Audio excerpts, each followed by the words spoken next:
മിശിഹായിൽ സ്നേഹിക്കപ്പെട്ടവരെ, വീണ്ടും ഒരിക്കൽ കൂടി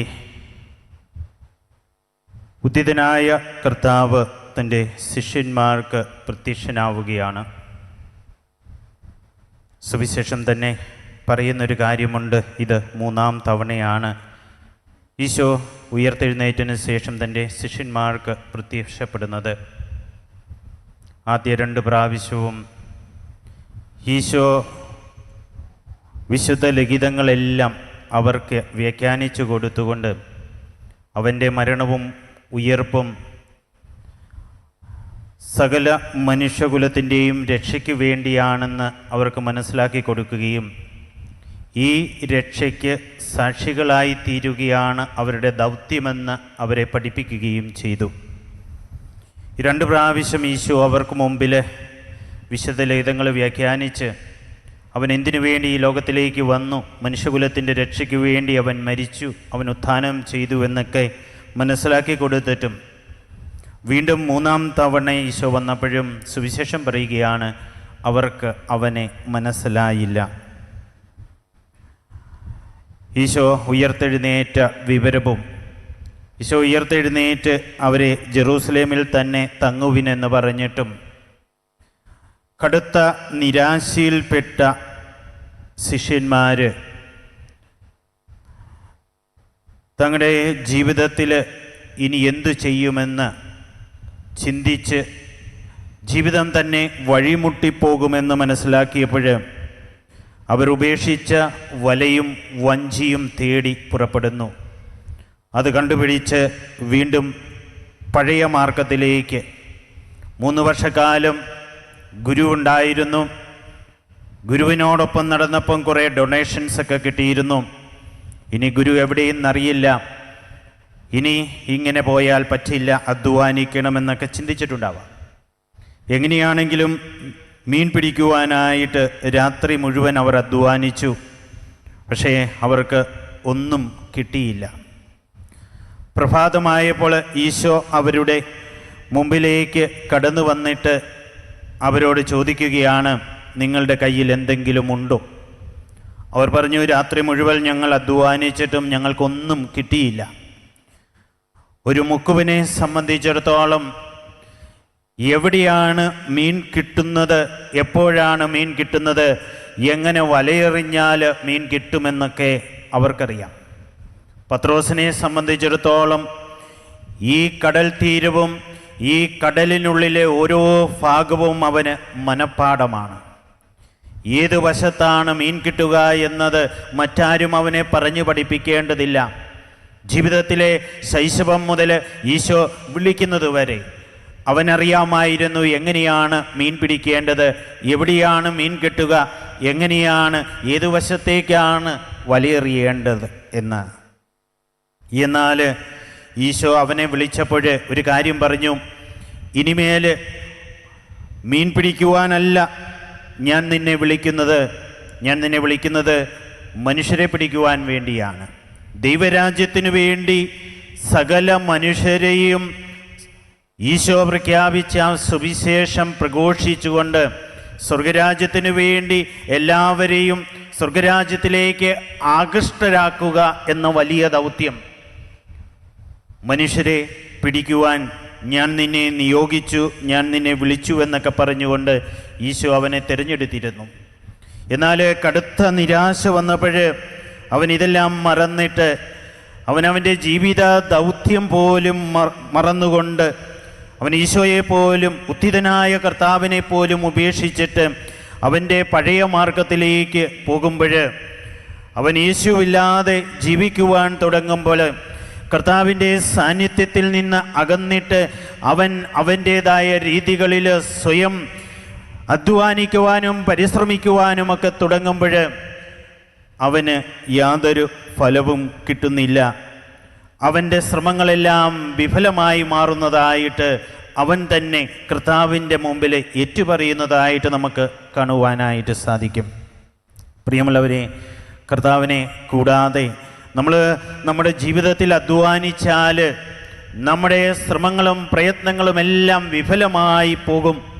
നമ്മൾ നമ്മുടെ ജീവിതത്തിൽ കർത്താവിനെ കൂടാതെ നമ്മൾ സ്വതന്ത്രമായ മനസ്സോടെ സ്വാർത്ഥതയോടെ കൂടെയൊക്കെ മുന്നോട്ട് പോയി എൻ്റെ ശക്തി മാത്രം മതിയെന്നൊക്കെ ചിന്തിച്ചു കൂട്ടുമ്പോൾ കടുത്ത നിരാശയിലേക്കും വിഫലമായ ശ്രമങ്ങളിലേക്കും ഫലം കണ്ടെത്താത്ത അധ്വാനത്തിലേക്കുമൊക്കെ നമ്മൾ കടന്നു പോകുന്നതായിട്ട് നമുക്ക് കാണാം. അവർ തന്നെ പറയുന്നുണ്ട്, ഒന്നും കിട്ടിയില്ല. ഒരുപക്ഷെ നമ്മൾ കർത്താവിനെ കൂടാതെ ഒരുപാട് കാര്യങ്ങൾ ചെയ്യുവാനായിട്ട് ശ്രമിക്കുമ്പോൾ നമ്മുടെ ജീവിതത്തിൽ ഒരുപക്ഷെ ചിലതൊക്കെ കിട്ടുന്നുണ്ടാവാം. 1000 രൂപ കിട്ടുമ്പോൾ 1000 രൂപയും ചിലവാക്കി കഴിയുമ്പോൾ നമ്മുടെ ബാലൻസ് ഷീറ്റിൽ 0 ആയി പോകുന്ന ചില സമയങ്ങളൊക്കെ എല്ലാം ചെയ്തിട്ടും ഒരു ഫലവും കാണാതെ എത്രമാത്രം ശ്രമിച്ചിട്ടും അധ്വാനിച്ചും ജീവിതത്തിൽ ഒരു കരയ്ക്ക് കയറുവാൻ പറ്റാതെയൊക്കെ നിഷ്ഫലമാകുന്ന പ്രയത്നങ്ങളും അധ്വാനങ്ങളുമൊക്കെ നമ്മുടെ ജീവിതത്തിലും ഉണ്ടാവാം.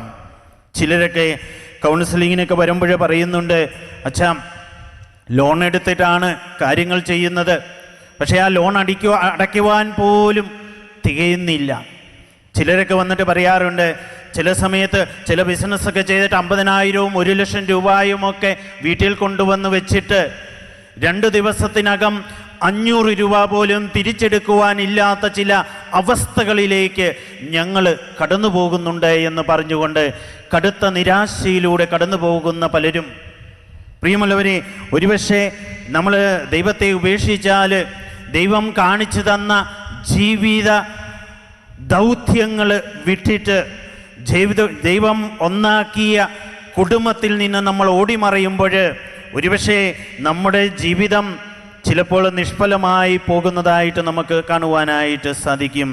കർത്താവ് അവരോട് പറയുകയാണ്, വലതുവശത്ത് വലയിറക്കുക എന്ന്.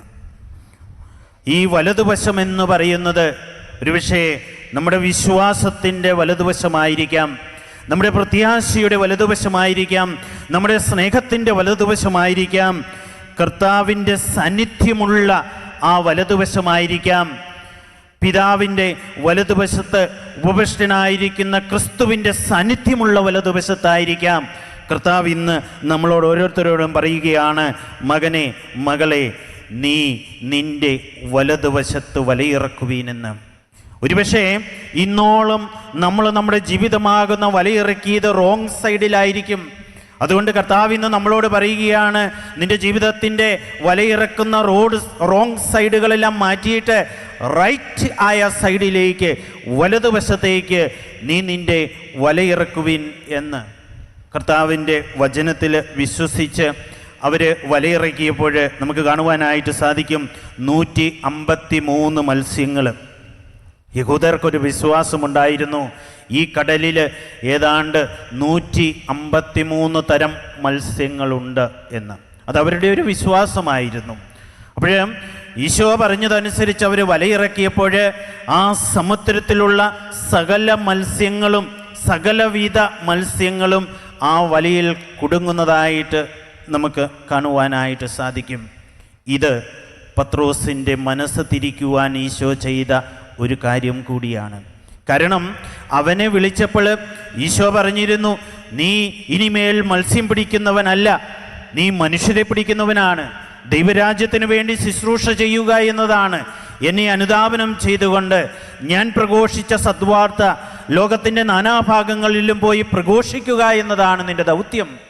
എന്നാൽ കടുത്ത നിരാശയിൽ അവൻ അതെല്ലാം മറന്നപ്പോൾ ഈ വലയിലൂടെ കർത്താവ് പ്രതീകാത്മകമായൊരു ചിന്ത അവന് നൽകുകയാണ്. ഈ പൊട്ടിപ്പോകാത്ത കീറിപ്പോകാത്ത വലയെന്ന് പറയുന്നത് നമ്മുടെ സഭയാണ്. ഈ സഭയിലേക്ക് എല്ലാ വ്യക്തികളും ആകർഷിക്കപ്പെടും. എല്ലാവരെയും സംശീകരിക്കുന്ന, എല്ലാവരെയും ഏറ്റെടുക്കുന്ന ഈ വല, അത് ദൈവിക സാന്നിധ്യമുള്ള വലതുവശത്തെറിയപ്പെട്ടൊരു വലയാണ്. ഈ വലയിലേക്ക് കയറി വരുന്ന വ്യക്തികൾ ദൈവത്തിൻ്റെ സാന്നിധ്യമുള്ള ആ അഭിഷേകം നിറഞ്ഞ ജീവിതത്തിലൂടെ അവർ മുന്നോട്ട് പോകണം.